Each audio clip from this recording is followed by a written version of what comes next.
Well, hi everybody, it's Reanimated. Welcome to the show. This is Stuart. I'm one of your hosts, and joining me from the New York is H.A. Conrad. How is the New York? The New York is great. Full on pollination season, Good right? grief. Tell me about it. So yay. But all sorts of beautiful things going on. So I'm gonna check out the cemetery to see the remainders of the cherry blossoms. So that's good. I'm sure it's a lovely time from the promenade through the cemetery. It always Um, is yeah, one of your favorite go-tos. my favorite. Um, Today we're going to be talking about Last Voyage of the Demeter, and we've got a little bit of news. But let us proceed into those elements. The first article I tagged was a small neighborhood rag you probably haven't heard of called the New York Times wrote a fond, nostalgic piece about Dawn of the Dead, the original, the Romero, because it's its 45th anniversary. And there's a lot of anniversaries going on right now Yep. because the follow-on Dawn of the Dead is also celebrating its anniversary, 20 hmm years, as is Shaun of the Dead. Yeah. Kind of hard to choose, right?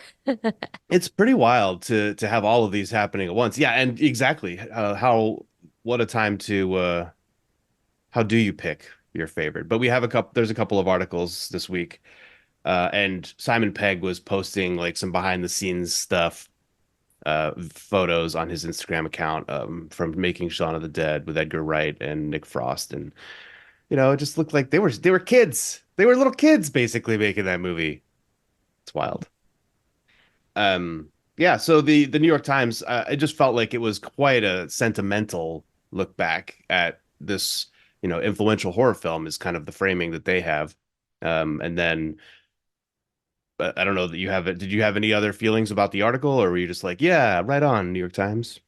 I know that the Nighthawk, which is one of my favorite theaters, and you know not shockingly, Alamo is playing these, or at least the original, the OG Dawn of the Dead, and um I may try to see it, but it's a busy weekend, so it's kind of hard to make that work. But I think it's cool that these things are happening, and the fans. It's always fun to see these things in the theater. And especially because it's like, sort of a limited time. Usually it's the fans that are there seeing it, so people are pretty enthusiastic. So I kind of think that's fun. And look, I mean, all these things kind of colliding is fun too. So I'm all for it. What did you think? Yeah, I mean, same thing. I was just happy to see mainstream Right. art critics looking back at this and saying, you know what, these were great films. And because the next article also on this list is 20 years later, I'm still bummed about the end of the Dawn of the Dead film from 2004. This is from the Mary Sue. Because the author is like, I stayed until after the credits that I saw what happened to those poor bastards when they Oh got off yeah. the boat, I and I'm know. still I I'm did. still mad about it, and I'm just like, Me yeah, too. man. And I kind of agree, like, because it's like, also the dog. You're hoping that the dog at least survive. I don't know. It's But the, just a the dog wouldn't have been eaten by zombies because it was always able to walk through, right? But it was like it lured, it ran off the boat barking. I Mhm. think that's kind of the how that story unfolded. It was like, and plus it was all in like found footage format, so it was a Yeah. little hard to follow. Um. But so this woman is like, oh, like we spent 2 hours getting to know and care about these people, and then at the very end, in this like kind of sneaky way, they basically Totally. Yeah. implied that everybody's going to be killed, and that's so depressing. And I'm just like, I mean, yeah, but yes, and this is the genre we signed up for. Like happy endings with Rick and Michonne show being the notable exception. Happy endings are not a thing in the zombie genre. Like it's just not something we expect. And so I think when you get one, and I wonder, I haven't read any critical response like, oh, it was way too happy of an ending, or they shouldn't have, survived at the end, Rick and Michonne. But against this backdrop of this article and how mad this, well, Mhm. I'm putting that in air quotes, but how upset the author is about the end of Dawn of the Dead. Do you feel any kind of juxtaposition there between those two kind of So expectations? I do, and I was thinking that that's what they were going to do to Wreck-It Rachel, and I had prepped myself for it. And honestly, I was kind of glad they survived and had that reunion with their kids. I like, look, I know that there's a lot of people that are all mad about it, but I'm not. You think I there? I haven't been looking for those reactions, but have you seen some of them? Yeah, I have. And Yeah. people are like, "Oh, it's so stupid, blah blah blah." And I'm like, "Yeah, but you know what?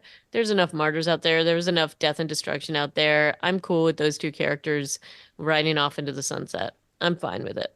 Really great to see Andrew Lincoln and Denai Guerrera together, and truly they do have chemistry.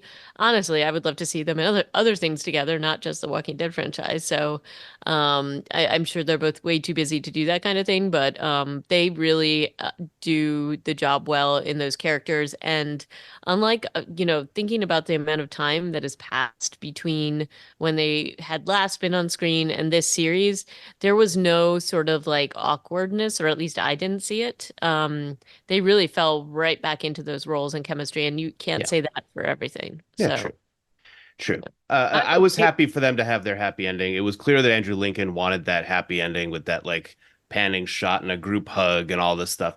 And the author of this article, whose name is Kate Hudson, but I don't know if it's the same person as the famous Kate Hudson, writes at the end, "The older I get, the more I crave happy endings because they're so rare in real life. Good people we know in life rarely reap their rewards, and the dum-dums we hate who treat people terribly tend to fail upward." I mean, that's some real talk, and I feel that too. And like I feel like happy endings used to be. There was a time, probably in what you might consider a darker period of American history, when happy endings were more common. Uh, just I think because well, it was a different approach to the art, but also it was like we need some more positivity in our lives, and maybe we do need to swing back the other way. I agree. And I think, it's not going to happen all the time, but happening from time to time is no issue for Yeah. me anyway. So, So that was from the Mary Sue and the 45-year anniversary from the New York Times. And then we go to some pretty exciting news. And mostly I'm just excited that they're really cracking open this walnut that is the trilogy of 28 years later and whatever the other films are going to be called. yeah, they keep shilling this, keeping it in the news. So, um Which I'm is not crazy in a way, because like these movies cannot be close, not even close to no. coming out anytime And that's the soon. thing. That's what's so interesting. Like the hype machine for this is pretty interesting. So I've been enjoying just watching how this has been unfolding. And, you've got to kind of keep, I mean, my guess is that I mean, they've already signed up for all the stuff. So it's not like they're looking for funding. Um, Yeah, Sony won that bidding war. And right. they've got a budget for at least the first couple films. So the first one is going to be directed by Alex Gar. No, it's the other guy, Danny Boyle, right? Danny Boyle and Then Alex this Garland, I now think. the second movie is going to be, well, they're in talks. I don't think it's a done deal, but Nia DaCosta, who directed Candyman, the 2021 version, and the most recent Marvels movie, is in talks to direct the second of the trilogy. Uh, and that's pretty cool. Like I haven't seen Candyman, so I don't know what her horror bona fides are like, but Marvel's was a delightful film. I don't know if delightful is what you want to go for with a 28 years later sort of film, but I would say that this director knows how to manage a large budget, having done Marvel stuff, MCU stuff. Yep. Uh, and I imagine that Candyman was not made with a ton of money, and hope I don't know if it was good, so I can't really say if that was a success or not. But I saw the original. You ever seen Candyman? Oh, yeah, the original, definitely. I'm a huge fan. But not the most recent one. No, I like look, I don't know, in the whole Omen franchise, the new one that just came out, I just, and Roadhouse, any kind of sort of like A remake of some of those classics. I mean, I guess it just feels little like skeptical.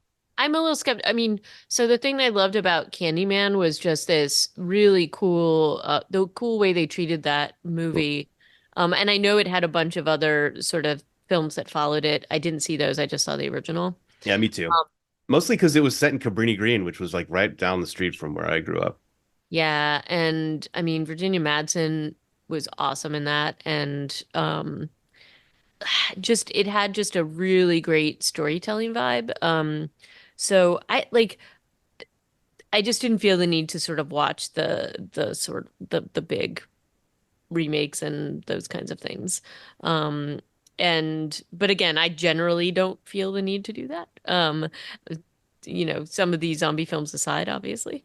I'm sure it had a lot of money tied to it, and so I'm sure it's fine. Yeah, yeah.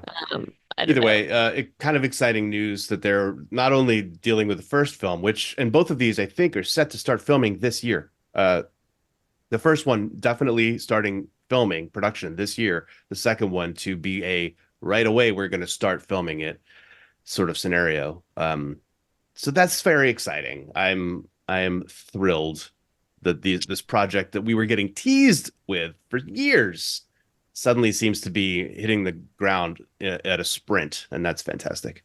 I mean, my only thought is like they're trying to probably get the hype machine going so they can attach like really big names. My guess is Who wouldn't read about this with Alex Garland, Danny Boyle, Cillian Murphy executive producing and not be like, hell yeah, that guy just won for Oppenheimer, right? Like, well, I mean, I think that's they're capitalizing upon that. And yeah, I hit mean, strike while the iron's hot, man. and I'm not trying to be, I have a feeling they're gonna Cillian Murphy a little bit in this and then have other people take over as they did in the first one. In Maybe the they'll first, kill him off in the first movie or something. they may. So I'm wondering if that's a piece of this is that they're trying to attach like other big names to this, while and striking while the iron's hot. But it'll be interesting to see. Sure. Um, so anyway. All right. And then what was our last little bit? Well, do you remember a few weeks ago, it was something on like Twitter that the Asylum had posted like big news coming soon, and then a picture of the Z Nation, some sort of art from Z Nation, and people were collectively losing their minds. I think Bloody Disgusting was conjecting that, oh, maybe it's Black Summer or maybe not. And I think now we sort of know what this is. And it was basically that Asylum sold the rights to what's this Film Rise, an organization I've never heard of, to for Z Nation, and they are at least suggesting that this new owner is going to revive the franchise. And so that's exciting. Like, we've kind of talked about this before that Z Nation was not our favorite thing, but the associated IP of Black Summer is one of our favorite things. So we'll have to see where they land. I imagine if they want to do it on the cheap, they will do a Z Nation. And if they want to spend a little more money, they will do a Black Summer. Or maybe they'll land somewhere in between. It'll be interesting to see what happens with this. If maybe this is, again, that cryptic announcement. Yeah. Essentially, maybe they have more money and interest in backing some of the things, and that'd be cool. So I look forward to seeing what happens with this. I would, of course, love to see another Black Summer. So Yeah. I'm pulling for it. But we'll see. Let's see how this unfolds. Again, this was like an odd little announcement to me but we'll see how this plays out. It's like a press release from Yeah. Media Play on the website is mediaplaynews.com. It feels like something you would find in a Variety or a Hollywood Reporter. Yeah. It's just a quote from the new guy who owns everything and the guy who sold it to him from Asylum. And the end of his quote is also interesting. We also look forward to sharing other exciting news regarding the Z Nation franchise very soon. Yeah, so he's definitely teasing some stuff, I would say. So, What else could it be? Yeah, yeah. so we'll see. I guess stand by to stand by. We'll find out more. Potentially very exciting, or at the very least, if it's a Z Nation reboot, or a reviving of that franchise, that's still good. There's no Yeah. such thing as a zombie show we don't want to be on TV, Sure. except for Fear the Walking Dead. Very few exceptions.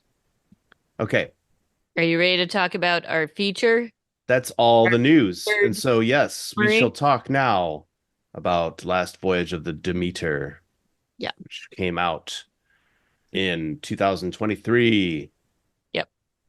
It's an interesting backstory to this film. Apparently, it's been in development hell for 20 years, which sucks. Apparently, Viggo Mortensen was at one point associated with this film. Did you read about that? I did, and that's not shocking. Often these things end up taking a really long time to produce, depending on what's going on with it, and people get attached, unattached, because it's all about timing in terms of making movies. It doesn't totally shock me based upon the content of what this film is. Yeah. Um, Well, who knows what it was 20 years ago? I'm sure Right, that they, yeah. but for those of you who, I'm sure most people who are listening to us have some idea of this if they're at all a fan of Dracula.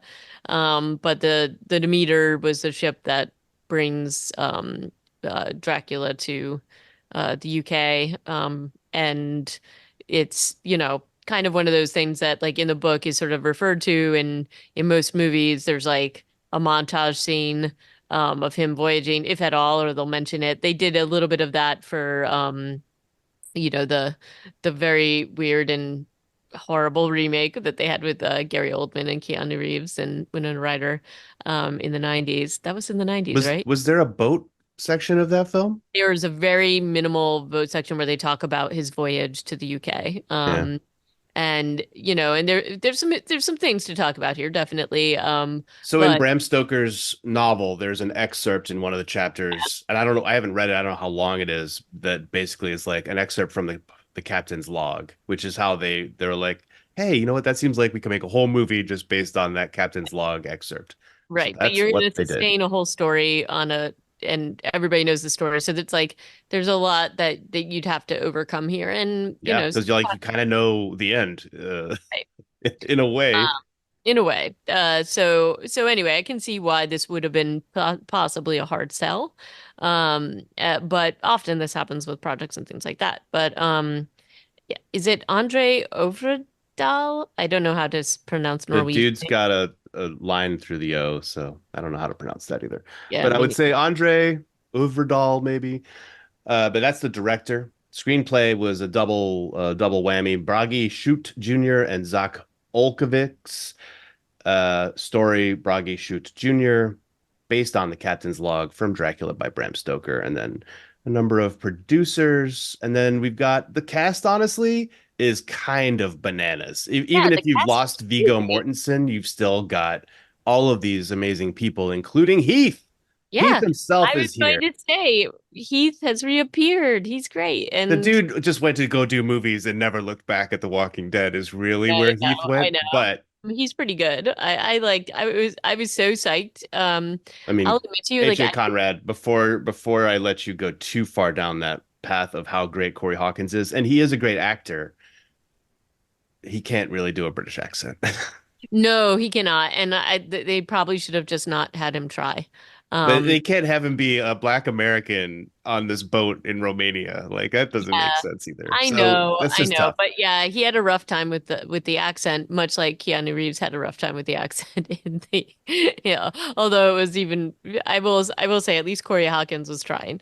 I And mean, I they know, have a bunch of Americans or two because David Dasmalchian, I don't know how you say that guy's name, but he's also American and is doing a Eastern European accent in this film. yeah, But yeah, Corey but Hawkins is fantastic. He has the gravitas. He is the hero of the movie. I don't know if what role Viggo Mortensen was originally ID'd for. Maybe he was Captain Eliot. Maybe he was this character of Clemens. But that would have been weird, no, right? yeah, but Corey Hawkins is just, I was really psyched to see him, and somehow it didn't sort of sink in, or I didn't process that it was him until I just, the opening scene. I'm like, oh, it's Heath. So there Yeah. you go. But in any case, but we also have Liam Cunningham, one of our faves The from Game Garlic Knight himself. Onion Knight, Onion Knight. Sorry, I called me. Close. He's a garlic is what's in my head for that dude. But yeah, he brings a lot to any production he's I in. mean, maybe it would be the Garlic Knight for this, the vampires, but not. Um, I've been watching. Oh yeah, that would be interesting. I've been watching Three Body Problem, and he's in that as an Irish like spy, basically, or spy master. Very different role, but I like to see that this guy has some range. because he tends to play just like likable older authority figures. It's kind of Right. what he tends to do. And then also in this film, like the big thing, which it's like this is just what this guy does, was is Javier Botet. Yeah, Um, and he, if many of you, hopefully, if you are fans of this show, remember him from Wreck, and is terrifying in that. He's pretty terrifying in this too, and so that's he's kind of doing the creature thing. And we'll talk a little bit about his this version of Dracula as we get into it. But I immediately recognized him. It just really.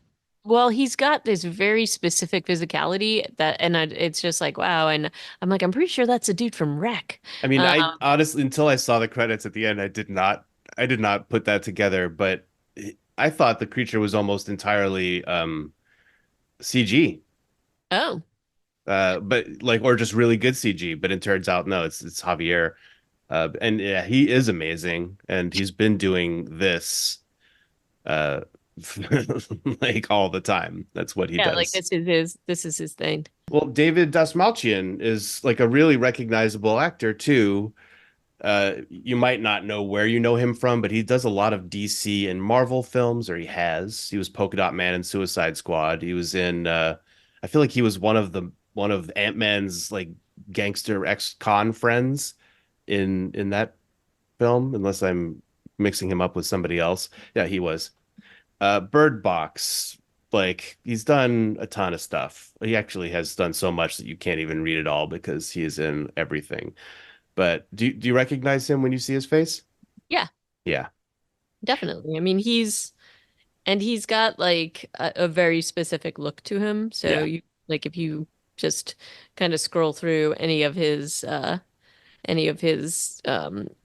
photos, you're like, oh, I got it, you know? What's fascinating about this guy is he always plays kind of different versions, different people. Not a character actor, although he could be relegated to that. Relegated is the wrong kind of word to use there because character actors are great too, but like he's always playing something completely different. Like the Polka Dot Man was mousy and timid. Uh, like the ex-con that he plays in Ant-Man is like, a cipher, kind of cryptic. This guy that he's playing, the first mate, Wojciech, is authoritative, gruff. Um, so I love to see the different things that he does, and I think he's a really fantastic Yeah, and actor. I don't know, did you see Boston Strangler? Because he was really excellent in that too. No, I haven't seen He that. plays Albert DeSalvo, the guy that they kind of pinned a lot of that stuff on, and he's really good in that. He's really good in Oppenheimer. I mean, he really is pretty varied in the things that he does. So it was cool to see him in this. And again, this is like the cast is pretty amazing overall. So Yeah. Like then you kind of get into the rest of the crew of the ship, and some of them are really recognizable, like Nikolaev always seems to play Russian goons. hmm. But I think that's who I'm thinking of. Yeah, but he's the guy who plays Petrovsky. And I've seen him. He's done a lot of TV, like I want to say Homeland or Daredevil, where he plays like a thug called Vladimir. These kinds of things. Uh, Same thing and with the chef, the cook, John Briones has been in like a ton of television okay, and yeah. weirdly one of the things that connected quite a few of these cast members together is the rookie, I guess. So What's that? it's like this TV show that's been on actually a while. And it's I you know it's not my taste in things, but I'm sort of shocked that it's been on as long as it has been. I think it's been on since like 2018. But it's got Nathan Fillion and people I like in it. So but I think it's one of those shows where a lot of people have like guest starred or been on Okay. little character roles and things like that. So um so anyway, so a lot of interesting cast in this and I don't know, like it isn't shock like the production and the cast itself, they obviously had a lot of money for this. It feels like it anyway. So, Well, yeah, the budget is supposedly 45 million, yeah. which I will just point out is 15 million less than they've budgeted for the 28 Years Later films. I think they've Yeah, done 60 million per for those. right. And given the small set, but it's on a boat, Yeah, there's a it's ton of not CG and green screen in this film. There has to be. But, it's kind of interesting what they did with $45 million.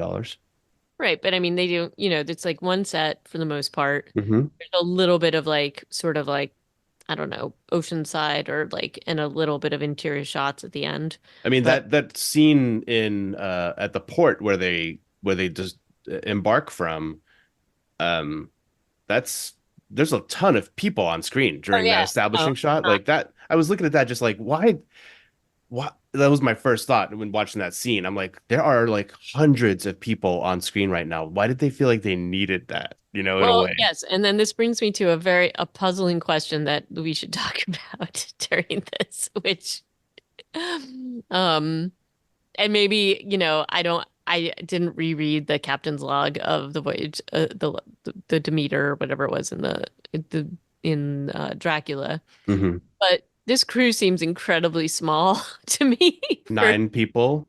well, to try to like, especially when you're talking about the potential for illness and, the need to be basically be able to steer the ship. And then there's another troubling thing about this that I'm like, I just don't understand how this would work. Um, but yeah, they spend all this money on like this port as they're going out of it, and then it's like only a few people on this boat. And I get that you want to like limit the cast, but maybe you should have a few extras there to make sure that, you can trim the sails and whatnot, just in case somebody isn't able to do that. Just saying. Um, and again, that I don't know how many crew members. It's probably based upon whatever was in Dracula, but it just was one of those things where it was like, okay, it just seems like dangerous, but. Yeah, I mean, I'm sure the crew number could have varied based on the size of the ship, but I was just reading a headline this morning of a container ship that got attacked by, Pirates? well, Iranian government, but yeah, and they had a crew of 25, and that's I mean, obviously we're comparing apples and oranges because Right. it's hundreds of years later, but a Well, look, much larger ship. I could definitely see the logic behind keeping a crew small because you want to maximize the amount of profits, right? Right. And But but they have to do shifts round the clock. So with only 9 and only 5 of them were sailors, I think. right, that's my point. It Although they seems did a make little the bit, ship's doctor also take a night shift to, like, I think but no, not yeah. it seems a little bit, scary, but maybe they were used to that level of risk. Yeah. So I don't know. I'm willing to give them a pass on the size of the crew, but it does feel like they're opening themselves up to some risk there. Bram Stoker apparently had the idea for the Demeter when he was like visiting the beach and saw like one summer or something, and there was a crashed ship that was getting hauled out of the water called the Dimitri. And I think he thought that was a really cool idea that this ship, which actually though had come from Estonia, not maybe he just was like, Estonia, which is you basically sail west to get to Mhm. England through the Straits of I don't know, Denmark or whatever. Versus coming from Romania, which is in the Black Sea, which means you have to go through the Mediterranean. And I Right. do have a big bone to pick with the navigation of this film, and they basically start this film at the end. It's that thing you do Yeah. where there's a bunch of people running around in the rain saying, "There's a boat that's crashed." And we gotta, let's get down there, Constable. And so they run down to the shore. What's kind of interesting about this beginning is that it kind of already described this by tech in the text of like there was a Yeah, scroll. and it was kind of weird to do it that way. I felt like it was redundant, and that was a little odd to me. I Yeah, mean, I think you could give a little bit of it, but it was almost like word for word. I don't know. It felt a little bit weird that yeah. that's how they played it. I definitely I agree with you. I thought that was odd. It's like a ship crashes on the shores of England. It is derelict. And then And then we get everybody just basically repeats what that yeah, says. we It's have minutes of acting and screen time for these guys who don't show up again in the film, saying like, "Oh, there's a ship that's crashed and we got to get down there." And oh my gosh, I found the captain's log and I went aboard to find out if there was anybody left alive, but they're not, and I don't want to get back on that ship. And when you think about that one policeman who went on board to find survivors and comes back and he's like, "Oh, it's so bad." Like what's he even seeing? Maybe he saw the captain. I guess because everybody else was kind of gone, right? Maybe he saw Abrams hanging from the mast. Maybe. And nobody else is left. Maybe he read a little bit of the captain's log and it freaked him out.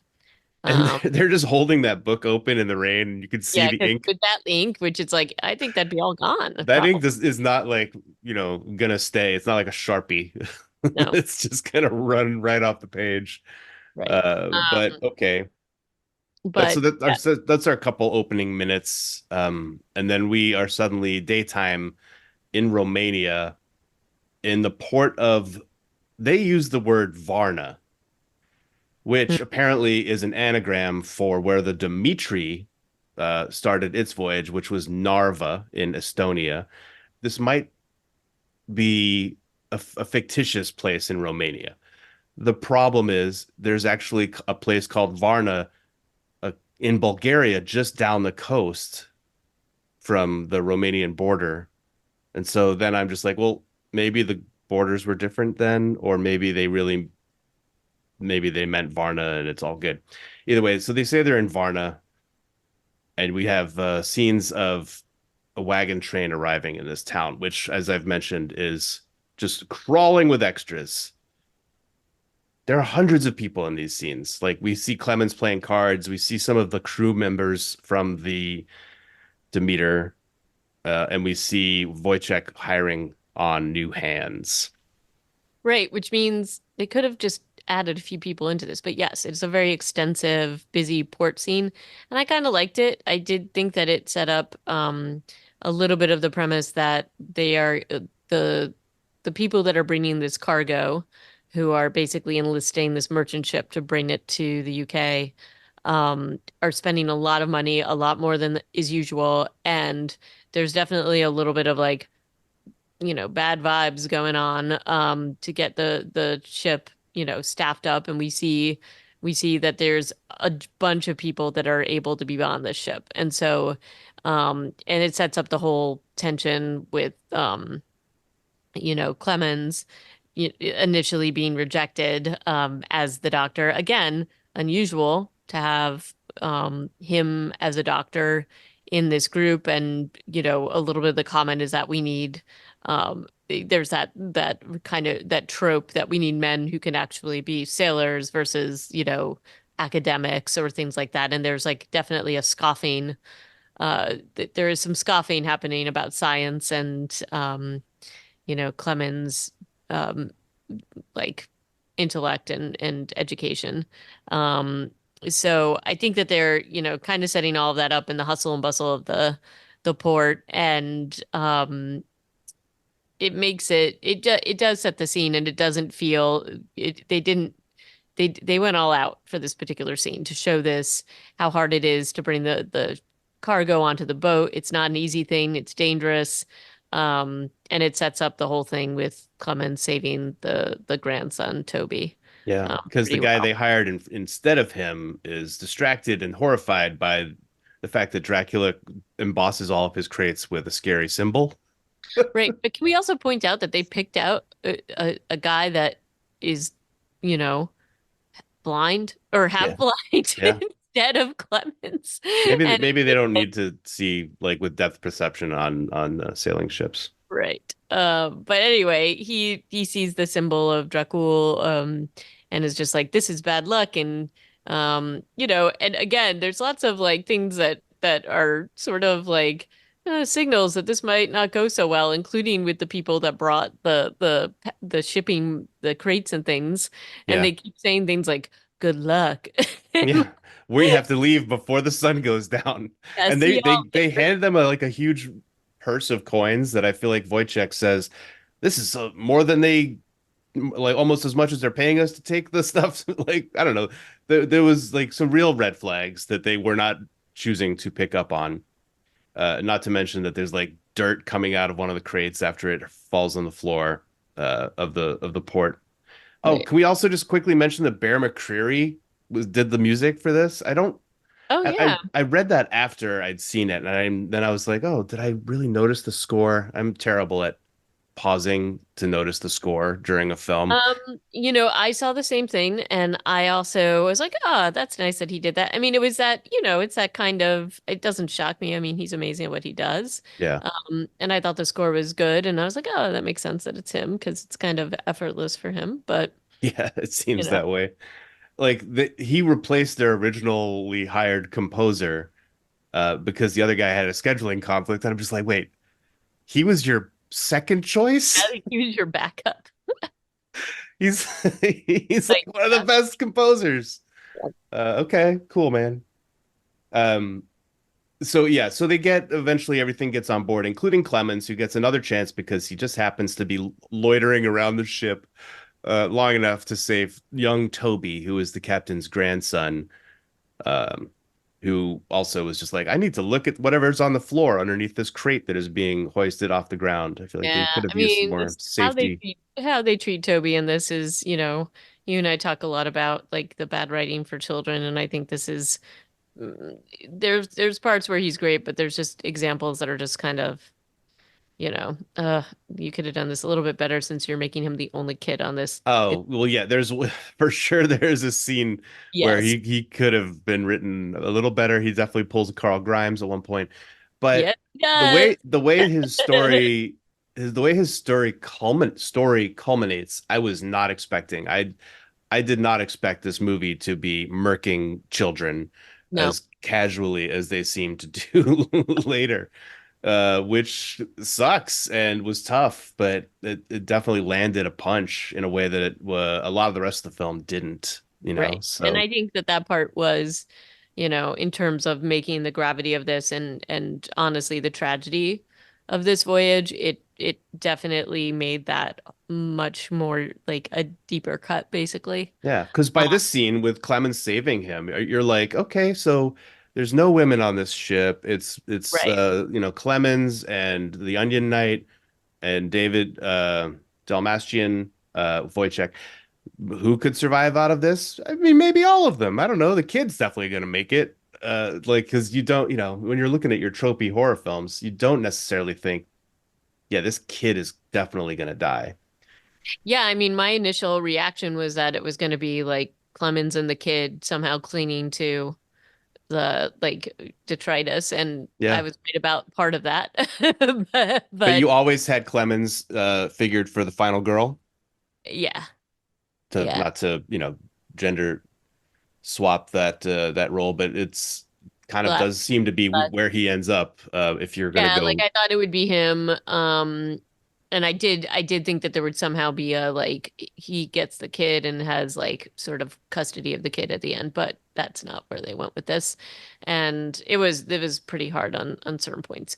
Um, but yeah, but they set it up with him saving the kid and then winning a place on the boat because the one-eyed sailor is like, I'm not having none of this at all. I am I'm not even sorry that I almost killed that child. I'm done of this. I don't even care. I see that dragon. I am done. well, that guy's still alive, Yeah, probably, but right? yeah, the thing.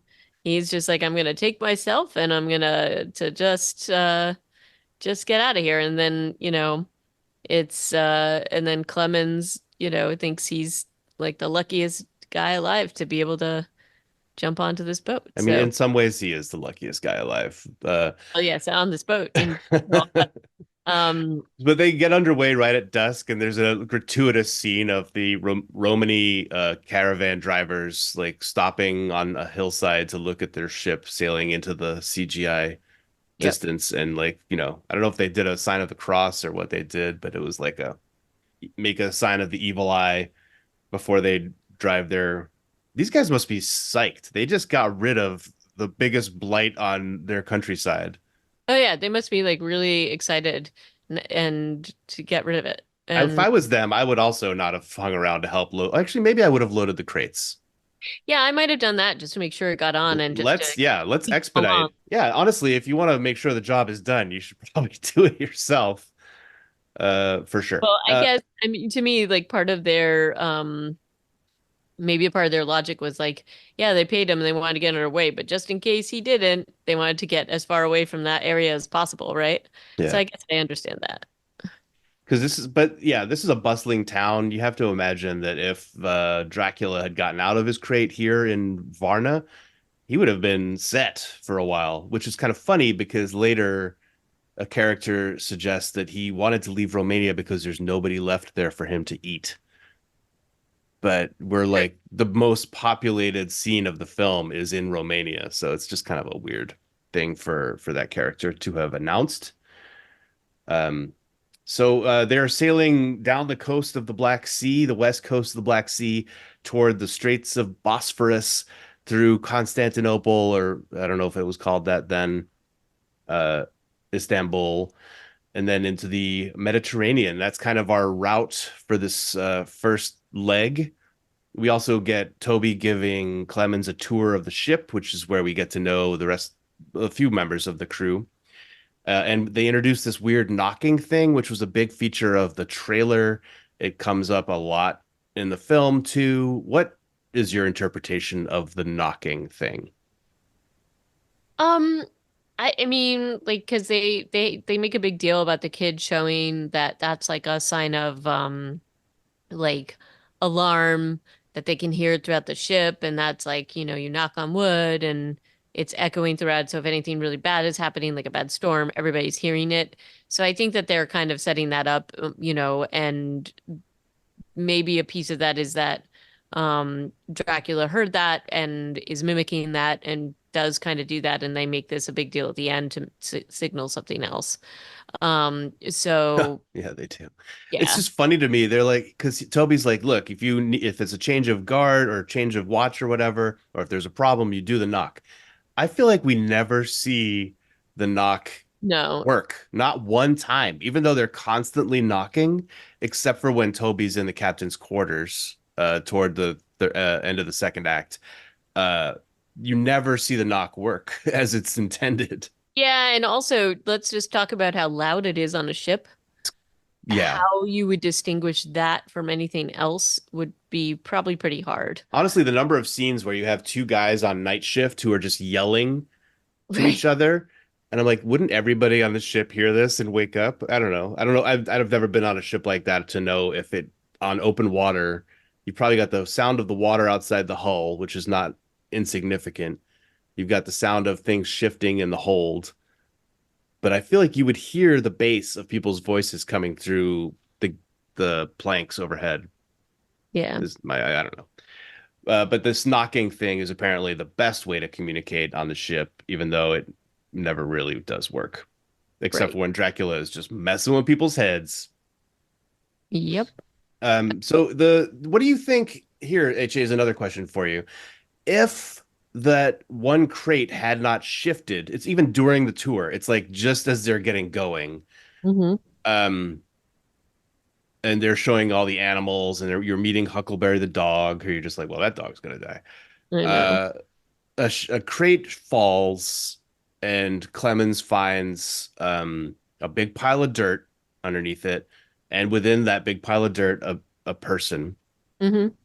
And then they like save this woman, and he like blood transfusions for the win. Everybody gets a blood transfusion.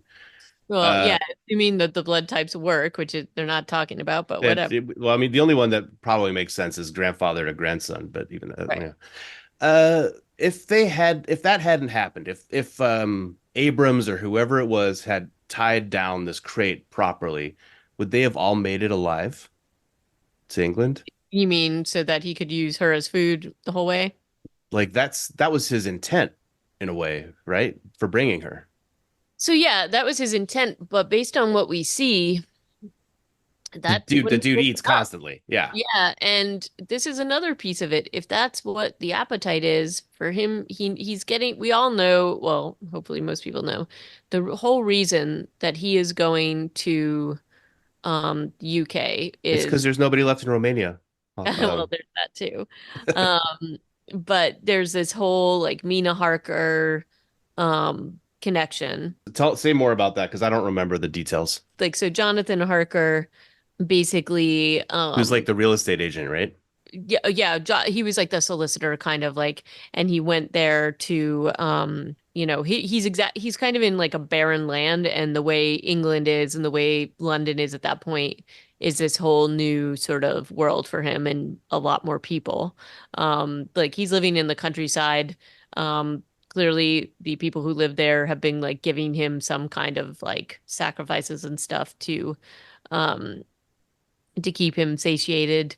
They add in a whole story about Mina Harker and, like there's, at least in a different piece, but basically he goes there and it's like, aha, I've got like this whole new feeding ground. But the whole point is that if he's going to go on this big voyage, and this one woman isn't going to be enough and there's only a few people on this crew, like he kind of has to make it there, and so like this seems like a weird thing that he wouldn't somehow, like that he would go about like sort of killing everything, because it's like he killed all the animals. We were seeing how this whole voyage happens. Again, maybe he can't control that hunger, I don't know, but it just feels like this doesn't seem like the best plan, right? Because you're going to be stuck on a ship, which is what happens with no crew, and maybe hope that it hits land. Yeah, I'm not clear about what the original intent was, and I've also screwed up the timeline. This doesn't happen on the tour. It happens 1 or 2 days into the voyage when they hear the animals freaking out at the breakfast table Oh one yeah. day. Um, But you know what I'm saying? Like it's sort of like yeah, there, what they don't establish is how often he actually needs to eat. right? Uh, And then we yeah, do see his victim, the person Anna who they bring along for this, has been kind of sacrificed by her people to give him like a food source during this voyage. And it does, like I guess that's part of what's sort of confusing to me. Um that there's bites on her, so it shows that he but healed. They're like super healed. There's yeah, scars, so he's had some control, it seems, but but he this can never do that again for the rest of the film. right, so that's kind of weird. Yeah. Um, you Because know, they also talk later on in the film that he's been rationing his meals by only killing one person a day. But then there's this woman who he clearly has eaten 4 or 5 times based on the number of bite marks we see. So it's yeah, it's I think that this is a plot hole, which is unfortunate, and it's not the only one, which is also unfortunate. So yeah, we are introduced fairly early on to this. Well, she's kind of comatose, but Anna, and Clemens just starts giving her blood transfusions after listening to her heart for like half a hot second. We've yeah, also met the rest of the crew by now. We've met the kind of surly sailors who are cursing and talking about brothels in front of the 9-year-old Toby, talking about how they're going to spend their 75 ducats when they get to England. And we've met Joseph the cook, who is really religious. Yeah, there's some stuff with Joseph and the unfolding of this vampire story that kind of reminds you of Midnight Mass a little bit. yeah, Or and I mean there is like a whole theme, so and one thing this is probably also worth talking about because they do play this a little bit out on the boat with Joseph. um but this idea that so they talk a little bit about like religion and people's sins and things like that. And so that was the other thing, is that London was sort of like a hotbed of like people were saying, morals are decaying and things like that. And so the idea that he was potentially going there because his actions and the things like that wouldn't be as recognizable, in part because of the dense population, but also because um people, like the whole fabric of society was kind of falling apart, and people weren't sort of following the tenets of religion and morality. And so there's some commentary on that definitely in Dracula, and that's like the whole thing about vampires in general, is that it's the idea that this is part of like an indication of like moral decay. Yeah. sort of blackening of a soul. And you're right. So that's got like some midnight mass connotations for sure. Yeah. I will say though, to compare Midnight Mass miniseries and this movie is a disservice because Oh, definitely. this Definitely. movie also shows the monster way more than Midnight Yep. Mass did, and I think that that hurts the film I agree. because there are early scenes where you see this like wizened, wrinkly vampire Hmm. whispering Anna's name, like coming out of its crypt, like that. I'm sure they wanted to just give Javier a chance to like strut his stuff, but I think that that hurts the film. I don't think you want to show the monster as early as they do. Although, like, it does give it a story arc where it starts off as this kind of weak, feeble thing and ends up as this majestic, smooth-skinned thing, a very different creature. So Well, and maybe then there's, that's why. yeah, but there's also the other thing, like he is capable of being in the guise of a human. Ish. I mean, that last scene that he's in, I But don't that's know I don't know who's in that bar and thinks that's a normal human person, well, you no, know? and that's I do. This is the thing I want to talk about. Like, like it's kind of they go the full on like monster makeup creature Yeah. feature out here, and it's I mean, I think that Javier Otet looks terrifying here, and they did a really good job at making him incredibly disturbing looking. Like he is not in any way humanized at all. Like he's just this giant kind of like bat, but also like the teeth and By the the end, yeah. I mean, the beginning, he's like a Slender Man. yeah, but he's still like you know, there is like I don't know, there is definitely a like a creature feature aspect to it, but I agree. I think they show him way too much, and he becomes less and less scary the more you see him, Yeah. right? That's like an overall beef I have with the way that they decided to produce this. Yeah. Um, and it doesn't take long then for things to start going badly. You've got the animals die, Huck is killed, and then all the animals are also killed. It seems like on the same day. I mean, talk about rationing. I feel like you could have made some of those goats last more than 5 minutes. That yeah, it's just kind of bizarre. Um, and so when this happens, I'm not sure where they are. It's not very long into the film. It's not very long into their journey. They talk briefly about going to port because if the dog had rabies, which is what they're concerned about, but Mhm. then they will sacrifice their time bonus, which they're all like still trying to get Right. the 75 ducats. So they're like, oh, we could go to port, but no, we can't. By now, I think they're probably supposed to be in the Mediterranean or the Aegean. They talk about being on the Aegean the first night that the vampire comes up on deck because that's when Olgarin sees it in the spyglass. So that's after it's killed all the animals, and that means they're basically near Greece, right? The Aegean Sea. Right. And Yeah, there's also an interesting tension between like superstition, religion, science, all yeah. within it. And Olgarin is their like token Romanian guy on the crew, Yep. and Yep. so this is a world without vampires, though, or like where only the people who lived apparently under his castle knew about him. Everybody else is like, what is going on? That doesn't seem right at all. And Olgarin knows something not good is happening, but is like not really sure what it is. A lot of the other people just think it's Anna because having a woman on a boat is bad luck. Lucky. Yeah.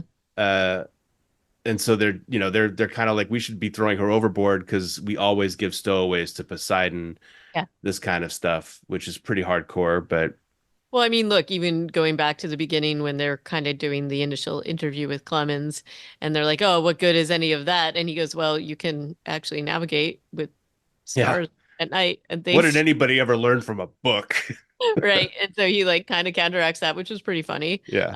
But it just shows their sort of like mistrust of that kind of knowledge. And so, He uh, never he never really gets to use his book learning no, to win the other than day. talk about disease and blood transfusions, and he even talks a little bit about rabies and how it's Yeah. transmitted. Says, "Oh, it's only through a bite." But it does feel like the superstitions of everybody else on the boat kind of takes over. Um, at various points. So So that every so often throughout this film, Captain Eliot, the Onion Knight, makes a captain's log voiceover, like, I'll ship admit, every star time they date. put the captain's log, I feel like it's like gotta be Jean-Luc Picard. Yeah. And he does say with the date that this is happening. I assume these are like right out of the book. Yeah. And I didn't catch some of them, but basically the first one I remember writing down, the date is July 18th. Petrovsky reported missing. Men search the ship. Um, this is we've already seen, yeah, so we've had the scene the night before of Petrovsky's on watch. He's doing the knocking thing. He's wandering around with his booze and his knife and sees like a really feeble looking vampire and is about to, like, I don't know, stab it or like look at it a little closer because it looks really pathetic, but then Yep. it leaps up and tears out his throat so fast. um another kind of hole here with the plot is Dracula's coming from a place where he had free access to people to eat. So it doesn't really compute why he's so weak. Yeah, that's what I'm trying to say. There's things that don't totally add up, and it also seems like he's been able to obviously get blood from other things, And right? he'd eaten all the livestock, and that apparently Right. wasn't enough to get him smooth and lustrous. Because it takes him honestly the whole crew before he gets smooth and lustrous by the end of the film. Right. Right. And he doesn't even eat all of them. To be fair, like some of them he just bleeds out. Uh, but yeah. So, but the day after Petrovsky goes missing, there's blood on the deck. His knife is on the deck. They're like, he probably just got drunk and fell overboard. And Clemens is like, you mean after he let all his blood go out of onto the deck? And they're just like, it's probably fine. There's a lot of magical thinking going on the crew. They really want their 75 ducats. And guess what? With Petrovsky gone, that number just went up. They don't Hmm. actually mention that as a, As a thing, no. but it's true, right? Because they did the math at breakfast. In one of those early scenes. Anna has woken up, is now talking and is like, "Oh, he's on board. We're all gonna die." And everybody's just like, "Can you shut her up, please?" Nobody wants to hear about it, Yep. which is kind of funny. Olgarin has seen the creature, and he and Clemens have an interesting exchange where they're up on the doing something with the sails, and Olgarin's like, "Oh, so evil, bad luck, badness," and Clemens is like, "I don't believe in any of those things. I believe in things that science and math." And Olgarin comes back and he's like, "Dude, I saw your face the other night. You definitely saw that. Don't tell me you don't believe that there is a devil on the ship."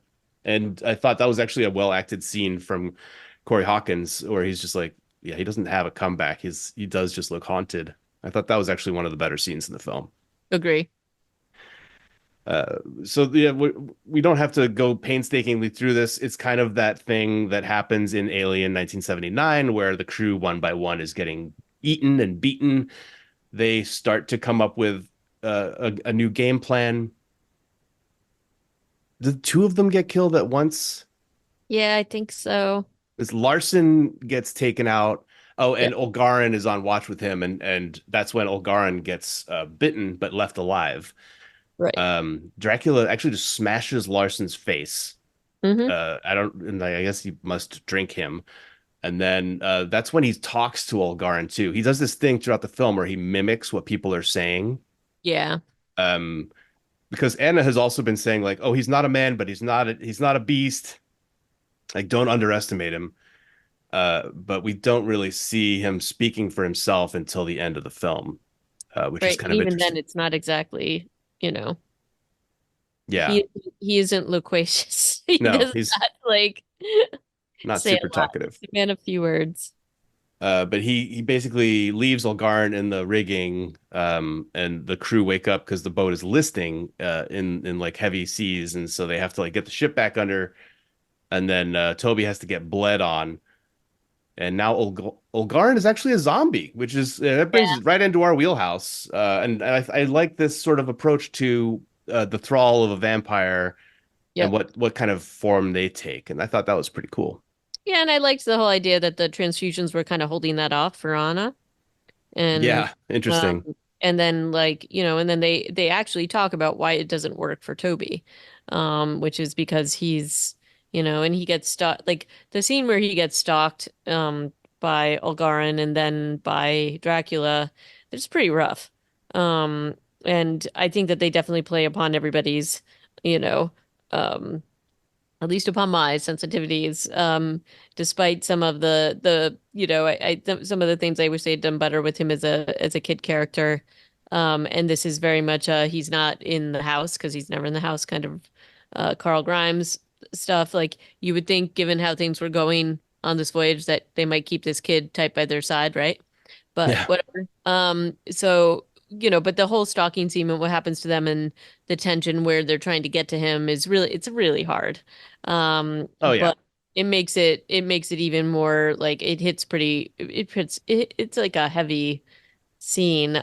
But then, I mean, this scene made me wonder if the vampire can like travel through shadow or something. Like yeah, it was weird because it was like he suddenly, yeah, I he was agree. in there and then he wasn't. And like in other scenes, he's been breaking through wooden walls and doors and things to get into spaces. Well, and again, it makes you wonder why they aren't able to really find him and kill him off during sunlight hours, but all good. Nobody even has this idea. Like the Right. one time that Anna and Clemens are like, let's open the crates, it's the middle of the night.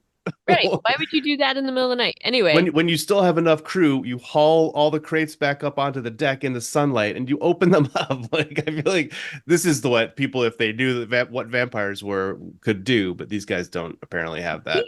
does, but she does, She so she that's the should, thing. yeah. But she's Um, also like, oh, you're gonna open up the crates? I'll come too. Let's yep. do it at night. Yeah. But by the time Olgarin is into like his zombie, but he's like comatose the night before the Toby stuff happens. Hmm. We're basically down to Joseph, this guy Abrams, the captain, Yep. Anna, Clemens. Not a lot of people left. Nope. Uh, and it's, this is where we're kind of getting into. Joseph keeps like accusing everybody of their being too sinful. Um, I don't remember what he says to Clemens, but he calls Anna like basically Gomorrah. And it's not surprising that he chooses. I think it's the next night because Toby gets killed, and it is a tough scene. And Olgarin did. How did they kill Olgarin? Oh, he burns on the mast. Yeah, he That's right. burned. That's like pretty rough scene, and I do like how they take him out of his misery. They're like, "Oh my gosh, we can't even let him do this," and it's terrifying and awful.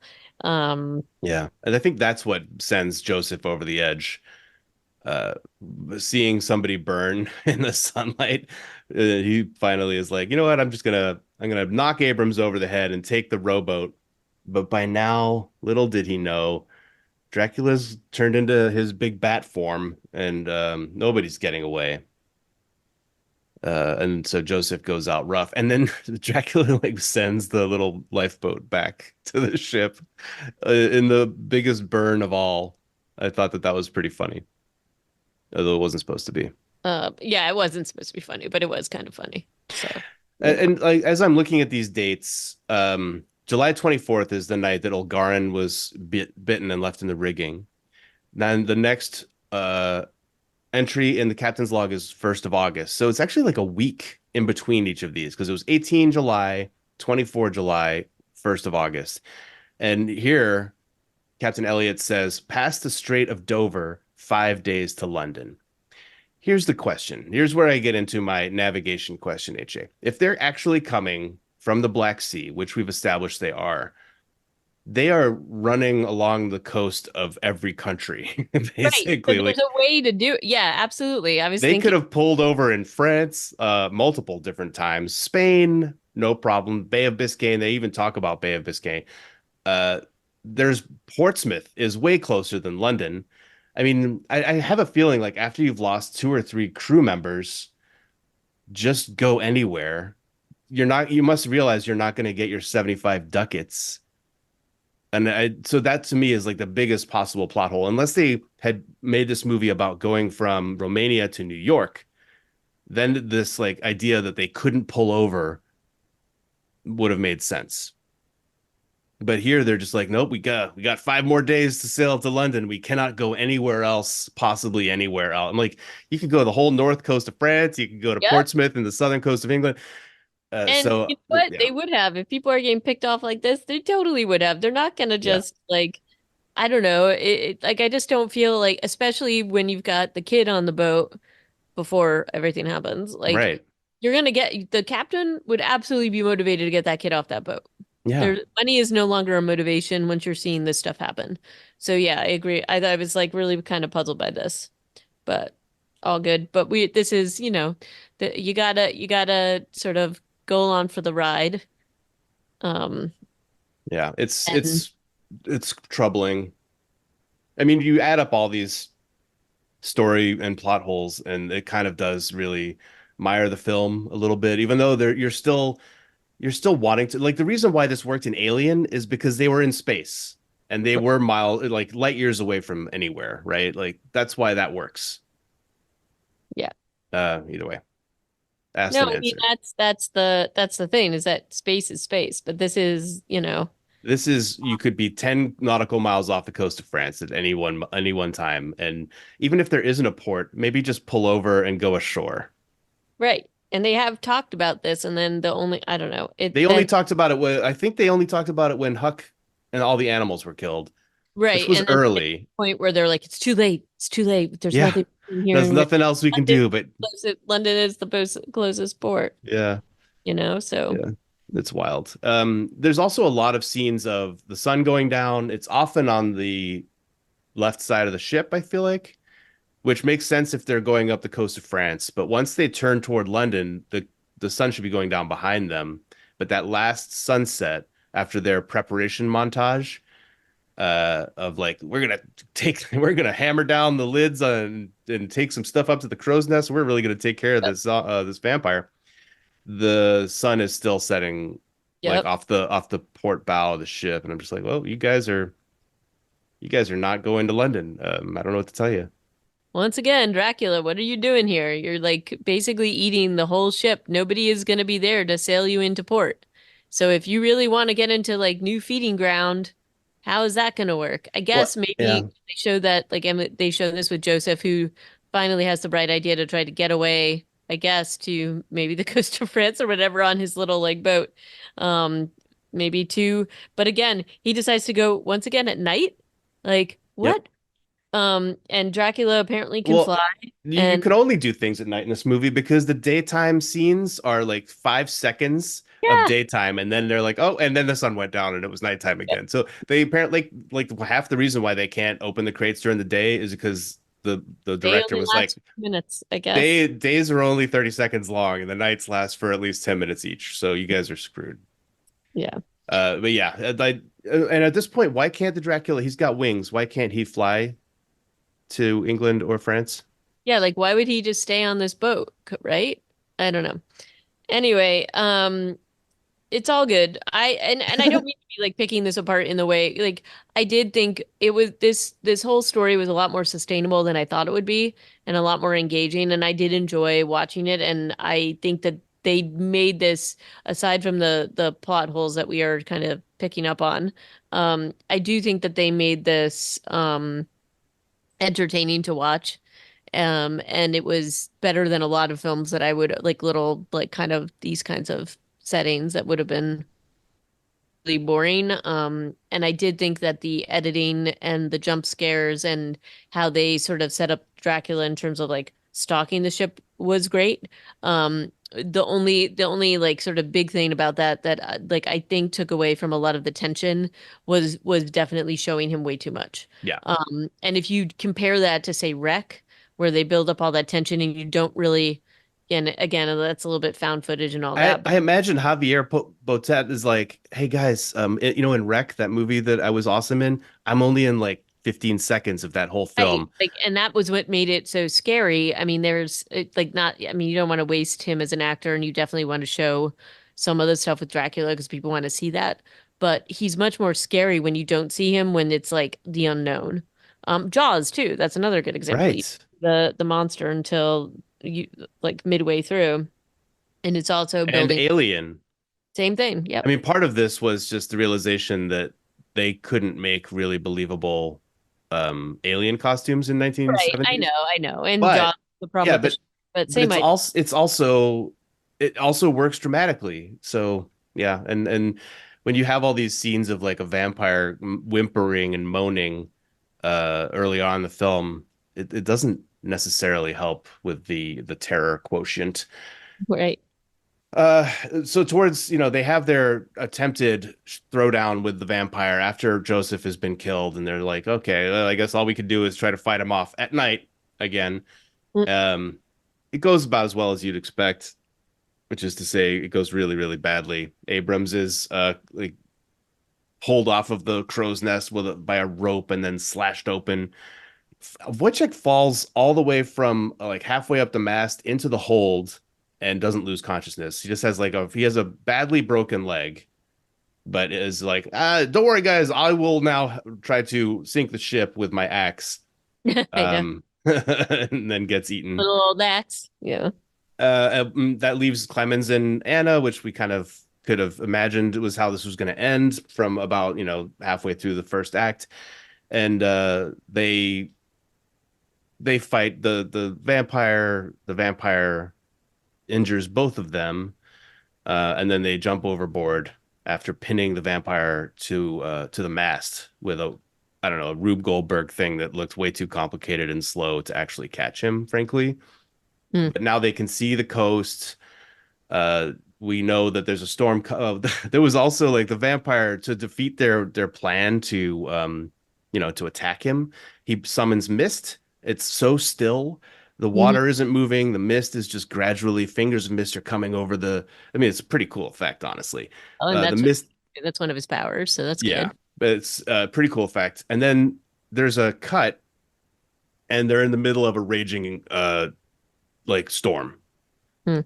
And no time appears to have passed, really. Like it's in the middle of this fight after Wojciech has fallen from the mast. Suddenly, they're in the middle of this crazy raging storm, which we know there's a raging storm, which is why the ship crashes into the coast of England at the beginning of the film. So it's Right. just, I thought that was kind of another curious decision that they made.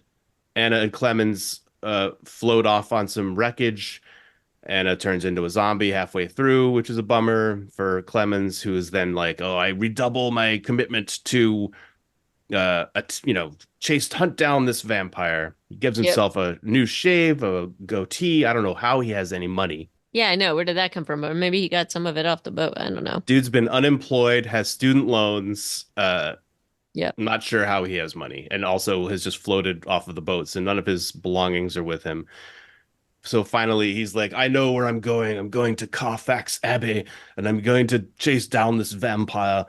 But first, go get a beer at the bar. Yeah. And we're like, okay, yeah, he's just drawing a nice picture of Anna. It's beautiful. And then, as you alluded to earlier, the knocking occurs. Like, hey, I mean, obviously they're leaving this open for another movie, I guess. It also is kind of weird because, first of all, Dracula looks totally bizarre. No way this dude is sitting in a pub with nobody noticing him. But he He has a looks, top hat on. So yeah, I nobody guess the looks at top the hat face of makes the him not top hat like a person. creepy, like, bat or whatever the heck he looks like. Maybe it's just in his nature and he's just toying with Clemens, but why would he even leave him alive? He could take out everybody in that tavern. It just Yes. feels like a little bit, Why would he leave Clemens alive well, I mean, I assume this is the thing. I like he taps his cane, gets his attention, touches the Mhm. back of his neck where his cut is, which is how he's tracking him, we assume. And then like goes down into a dark night-filled alleyway and Clemens is like, "And I endeavor to go and chase down this monster." I'm like, "Dude, you're going to die in 5 seconds. Like you're going to go down that alley and he's going to eat you because you're not what do you have? You have nothing. You don't even have a steak. You got don't even have garlic. You're done." Also, the Mhm. crucifix So did not. garlic bait to help you out. Yeah, and the Um, Garlic Knight tried to use his rosary, that and didn't work. that did not work at all. So Yeah. And I also kind of thought they were going like I thought they were somehow going to reveal Clemens as Van Helsing because that's what I thought that like just how he is the nemesis of Dracula. Like I thought they were creating him and his sort of background, and that it would turn out that Clemens wasn't his real name, but they didn't do that. So I don't know. So I don't know. And then I did read because I thought that, and I was sort of surprised that they didn't do that kind of a reveal. I did a little bit of research on it, and apparently, in sort of an alternate ending, they have Van Helsing appear in this tavern and talk to Clemens. So that's not where they were going with it. And they cut it out because they just didn't feel like it. They felt like it was like cramming one more thing into it. Uh, Mm. but Oh, that's maybe really Viggo Mortensen was going to play Van Helsing. maybe. I don't know who they had originally had scheduled to do that, but so that's kind of where I thought they were going with this, as with Clemens as a survivor and having being sort of this um sort of dedicated to hunting down Dracula, which is the classic role of Van Helsing. But no, they don't do that. But maybe they'll wedge that in if they do another thing. But I don't know that that's on the books. I don't think this was successful enough to warrant that. So, Yeah, I mean, I guess if I was Clemens in this scenario, you know you're marked. You know that he can find you. He's probably talking to you in your head. You might as well just go out in a blaze of glory. true. Except he might turn you into a puppet zombie like Olgarin, and that would be a real bummer way to go out too. It's was it entertaining? Absolutely. I wasn't bored at any point. It had a pretty good pace, pretty good chop. It was just questions that I had, like why are they still trying to get to London after things are so bad? And Right. there are lines like Clemens is saying things in the third act like he knew that he couldn't start eating us until we were in open water. And I'm just like, you're not in open water. You're off the coast of France or Right. Spain Right. or Italy this entire time. Yeah. So like there was just like I feel a gross misunderstanding of geography on some level. So, Yeah. and that's But hard to overlook for me. To me, that's like yeah, a, it is. It is yeah, definitely. Um, so I don't know. But that said, it was really nice seeing Corey Hawkins. I hope he's in more stuff. yeah, It's fun. And, I think, as much as we wanted Heath to appear again, that's definitely not going to happen. So I'll take him in everything else that he might be in. And I mean, he's been pretty busy, so I don't think, but maybe in like it would be really great. You know what? Ideally, he would show up in another season of Black Summer, right? oh, that would be amazing. Wouldn't that be awesome? Just as my wish list. You know, his Um, TV credits are fairly short. Yeah, no, I mean he's mainly been doing films and not anything small either. I mean he's been very, very busy. And he Um, was just cast to replace Jonathan Majors in The Man in My Basement, which is to be announced. It's filming yeah, now. So if that's like a new career path for some for a successful black actor to be like, oh, do you want to be the Jonathan Majors replacement? We can put you into you can be Kang the Conqueror, whatever you want to do. yep. Like he's definitely he's been very busy. So I guess we'll have to see um, you know, if my wish comes through true and he ends up in more shows, but there's a girl can dream. Yeah. So And hopefully we'll get to see some more Javier Botet. I'm not sure Botet, how you say his last name, but it's great that that dude is creepy. He can be the Slender Man slash he was Slender, demonic. He wasn't was he? a Slender Man. Uh, yeah, he can do that for any number of films, and I'd be happy to watch them. It's kind of interesting when you think about these actors that do these kind of characters, right? This is what they make their whole career is based upon this. And, like I think Andy Serkis is probably the other person I think of as being like super recognizable in terms of these kinds of roles, obviously with like Gollum.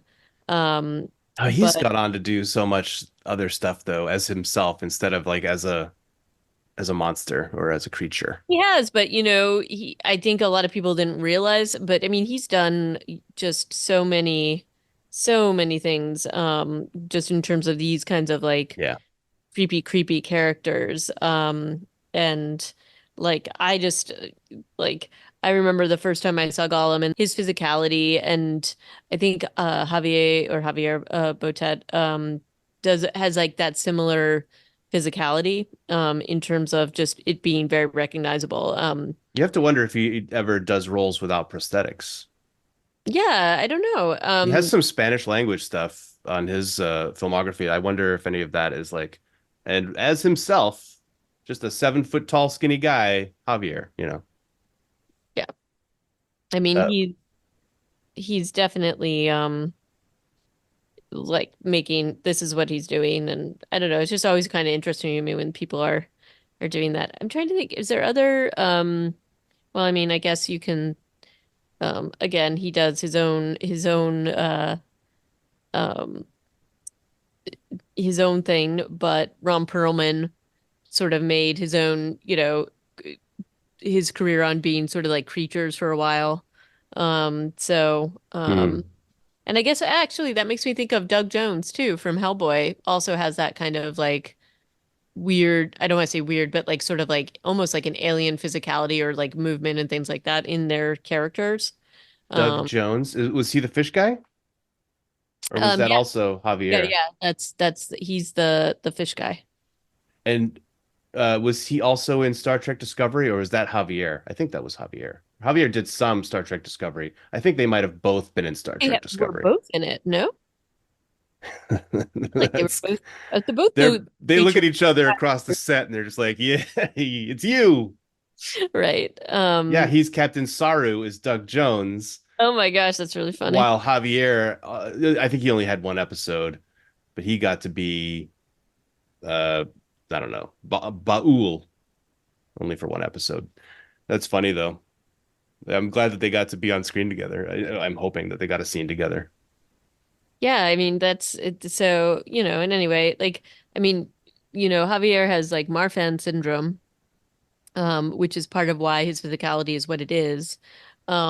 But, I think they're just also in the way that like Doug Jones is like a contortionist and whatever. So I guess maybe to play some of these characters, you have to have a very specific type of physicality that lends itself to playing these kinds of acting pieces, right? Hmm. So, and it's interesting if you look at both Doug Jones and Javier outside of it, like, they look fine, you know what I mean? They don't look like these creatures, but um they're both kind of completely just kind of guys hanging out. Like, I don't know. I kind of want to go to like tea with both of them and see what they have to say. Like, how Yeah. do you train for these kinds of things, right? That would be cool to see interviews with them for sure. I do think though that I've reached the end of what I wanted to say about the last voyage of the Demeter. It was a decent film.